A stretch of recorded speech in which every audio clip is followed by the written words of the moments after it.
നാം മാറ്റപ്പെടുമാറാകട്ടെ. കഴിഞ്ഞ ആഴ്ച UK പ്രസിഡന്റുള്ള ദൈവദൈവത്തോടൊപ്പം ആരാധിക്കാനും കർത്തൃമേശയിൽ പങ്കെടുക്കുവാനും ദൈവം സഹായിച്ചു. ഇന്ന് കുടുംബമായിട്ട് ആദർശത്തിലായിരിക്കാൻ ദൈവത്തെ ആരാധിക്കാനും കർത്തൃമേശയിൽ പങ്കെടുക്കുവാനും സന്തോഷമുള്ളവരും സഹകരിച്ചു. രണ്ട് വാക്യങ്ങൾ വായിക്കാനായിട്ട് ആഗ്രഹിക്കുന്നു. എബ്രായ ലേഖനം 2-ാം അധ്യായം 14-15 വാക്യം. എബ്രായ ലേഖനം 2-ാം അധ്യായം 15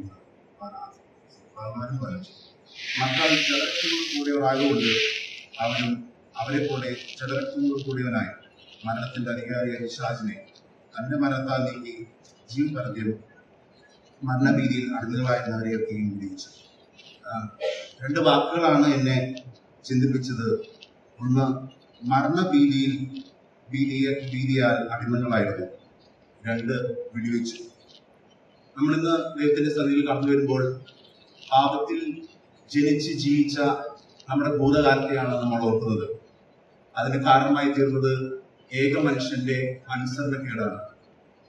റോമർ ലേഖനം 5:12 നാം വായിക്കുന്നു, ഏക മനുഷ്യനാൽ പാപവും പാപത്താൽ മരണവും ലോകത്തിൽ കടന്നു.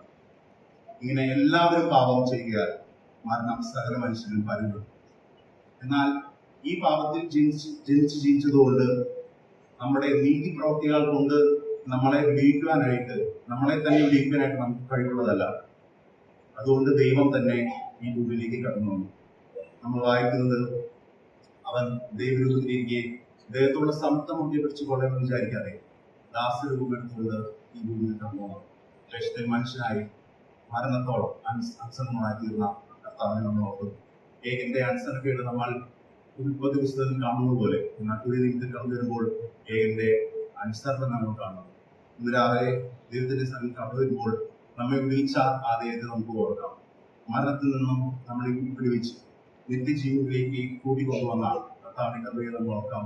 നമ്മുടെ നീതി പ്രവൃത്തികളല്ല, എന്നാൽ കർത്താവിന്റെ കരുണ, ആ ഒരു കാര്യം നമുക്ക് ഇന്ന് രാവിലെ ഓർക്കാം. ദൈവം